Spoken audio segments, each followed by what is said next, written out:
అందరికీ నమస్కారము. ఒక 7 అలవాట్లు భోజనం చేసిన తర్వాత అస్సలు ఉండకూడదు. ఈ 7 అలవాట్లు కొంచెం మానుకుంటే మంచిది. మీకేమైనా ఉన్నాయేమో చెక్ చేసుకోండి. ఒక 7 అలవాట్లు. ఈ 7 అలవాట్లు ఏంటి అంటే గనుక టైం వేస్ట్ చేయకుండా టక చెప్పేస్తాను. ఫస్ట్‌ది ఏంటంటే భోజనం చేయంగానే కొంతమంది నీళ్లు తాగుతారు. ఒక గ్లాసు నీళ్లు, చెంబుడు నీళ్లు తాగేస్తారు. ఇంకా కొంతమంది కంచం దగ్గరే నీళ్లు పెట్టుకొని కూర్చుంటారు. అది చాలా తప్పు. అసలు భోజనం దగ్గర నీళ్లు పెట్టుకోకండి. ఎప్పుడన్నా పొరబడ్డము లేకపోతే గొంతు పట్టుకుపోవడం అప్పుడు కొంచెం ఒక్క బుక్క నీళ్లు తాగొచ్చు. కానీ భోజనం చేసేటప్పుడు అస్సలు నీళ్లు తాగకూడదు. భోజనం తర్వాత కూడా ఒక 45 నిమిషాలన్నా, ఒక గంట సమయమైనా కేటాయించి తర్వాత నీళ్లు తాగితే మంచిది. ఎందుకు అంటారా? భోజనం చేయంగానే మనం నీళ్లు వేసుకుంటే గనక అసిడిటీ ఫామ్ అవుతుంది. పొట్ట నీళ్లు అన్ని కలుపుకొని కలగోరగంప అయిపోతాయి. ఇంక moreover it makes digestion difficult. Digestion problems అవుతాయి. జీర్ణ వ్యవస్థ కష్టంగా ఉంటుంది అది డైజెస్ట్ అవ్వడానికి. ఒక గంట ఆగి నీళ్లు తాగండి. ఒక గ్లాసు నీళ్లు తాగండి. అది డైజెషన్కి యూస్ఫుల్ అవుతుంది. ఈ రోజు నుంచి భోజనం చేసేటప్పుడు నీళ్లు అస్సలు వద్దు. భోజనం తర్వాత కూడా నీళ్లు వద్దు. పక్కన పెట్టేయండి దాన్ని. గంట తర్వాత తీసుకోండి. ఇది ఫస్ట్ పాయింట్. సెకండ్ పాయింట్ ఏంటంటే కొంతమంది భోజనం చేసిన వెంటనే నడుస్తారు. వద్దు. నో వాకింగ్ ఇమ్మీడియట్గా వాకింగ్ వద్దు. ఎంత సమయం తీసుకోవాలో ఒక 15 నిమిషాలు గ్యాప్ ఇవ్వండి. 15 నిమిషాలు గ్యాప్ ఇచ్చి నడవండి. అప్పుడు ఏంటంటే మన జీర్ణ వ్యవస్థకి మంచిది. Good for digestion. బీపీ వాళ్ళకైతే ఇంకా మంచిది. ఒబెసిటీ, బరువు తగ్గాలనుకున్న వాళ్ళకి భోజనం చేసిన తర్వాత ఒక 15 నిమిషాలు గ్యాప్ ఇచ్చి నడవాలి. ఎంతసేపు నడవాలి? 5 నుంచి 10 నిమిషాలు నార్మల్ వాకింగ్ సరిపోతుంది. బ్రిస్క్ వాకింగ్ కాదు, నార్మల్ వాకింగ్ సరిపోతుంది. ఇది రెండవది. ఇక మూడవ పాయింట్, భోజనం చేసిన తర్వాత లేదా బ్రేక్ఫాస్ట్ చేసిన తర్వాత కొంతమంది స్నానాలు చేస్తుంటారు. సమ్మర్లో ఎట్లాగో 2 పూటలు అందరూ చేస్తాము. అది కూడా భోజనం చేసిన తర్వాత చేస్తారు వెంటనే. అట్లా చేయకూడదు. After having food strictly no for taking bath. స్నానం చేయడం అస్సలు వద్దు. అయితే ఎంత గ్యాప్ ఇవ్వాలి? ఇలాంటి మనం సపోజ్ తినేసినాం, బ్రేక్ఫాస్ట్ చేసినాం, లంచ్ చేసినాం, ఎంత గ్యాప్ ఇవ్వాలంటే కనీసం ఒక 2 గంటలు గ్యాప్ ఇవ్వాలి. ఎందుకు అంటే కనుక ఇప్పుడు మనం భోజనం చేసిన వెంటనే స్నానం చేస్తే ఆ టెంపరేచర్, బాడీ టెంపరేచర్ మీద ఎఫెక్ట్ పడుతుంది.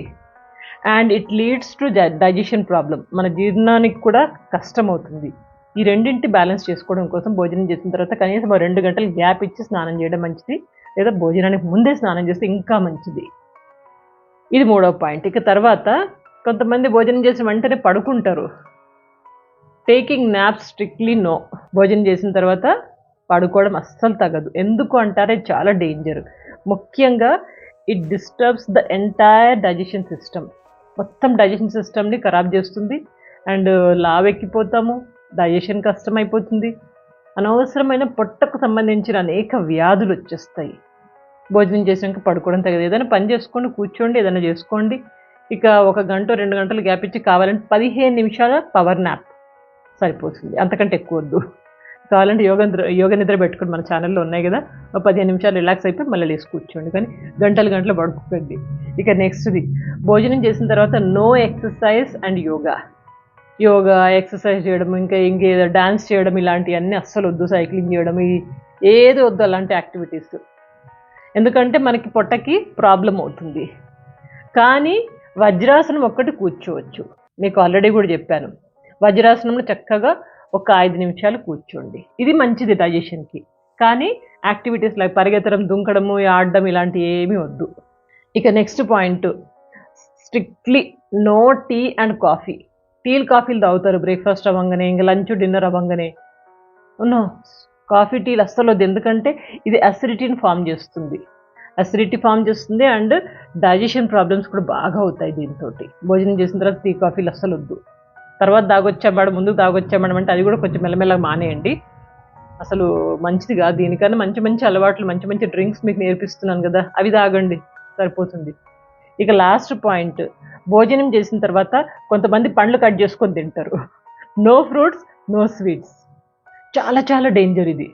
ఫ్రూట్స్ తినడం అండ్ స్వీట్స్ తినడం. ఫ్రూట్స్ ఎందుకు తినకూడదు అంటే కనుక ముఖ్యంగా ఈ ఫ్రూట్స్ ఎంటీ స్టమక్ తోటి, ఖాళీ కడుపుతోటి తినవలసిన ఫ్రూట్స్ ఇవి.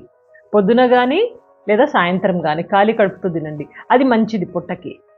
తిన్నాక మళ్ళీ ఫ్రూట్స్ వేస్తా అంటే ఆ రెండింటి కాంబినేషను సరిపోదు. అట్లాగే స్వీట్స్ ఒకటిను. స్వీట్స్ అయితే యమా డేంజర్ ఇది. భోజనం చేసిన తర్వాత స్వీట్లు తినడము.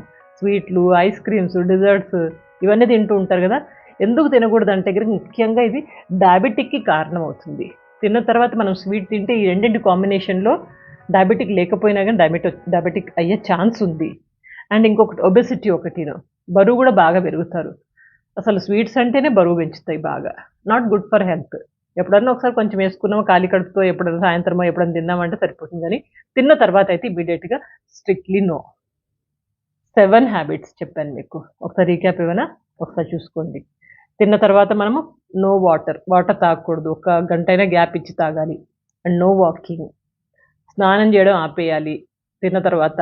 అండ్ పవర్ నాప్ తీసుకోవడం అంటే నిద్రపోవడం ఒకటి ఆపేయాలి. అండ్ ఇంకొకటి ఎక్సర్సైజ్, యోగా ఇలాంటివి కూడా చేయకూడదు, కానీ వజ్రాసనం వేసుకోవచ్చు. తిన్న తర్వాత టీ కాఫీలు అస్సలు వద్దు. అండ్ తిన్న తర్వాత ఇంకొకటి ఏంటది, ఫ్రూట్స్ అండ్ స్వీట్స్, ఈ 2 కూడా మానేయాలి. ఇంతే. ఈ 7 అలవాట్లలో మీకు ఏ అలవాటు ఉందో ఒకసారి చూసుకోండి. ఏ ఒక్క అలవాటు ఉన్నా కానీ మెల్లగా మానేసేయండి. ఎందుకంటే డేంజర్ కదా. మనకు మంచి మంచి అలవాట్లు, మంచి మంచి జీవన శైలిని అలవర్చుకుంటూ చక్కగా జీవితాన్ని గడపాలి కదా మన ధ్యేయం. సో కాబట్టి ఇలాంటివి ఏమైనా ఉంటే మానేసేయండి. ఓకేనా? ఇంకొక మంచి టాక్తో కలుస్తాను. మీ అందరి యొక్క అభిమానానికి ధన్యవాదములు. చక్క కామెంట్స్ రాస్తూ ఉంటారు. I feel very happy to read your comments. ఇంకొక మంచి టాక్తో కలుస్తాను. అప్పటిదాకా ఆనందంగా, ఉత్సాహంగా, ఆరోగ్యంగా జీవితాన్ని గడపండి. Take care. నమస్తే.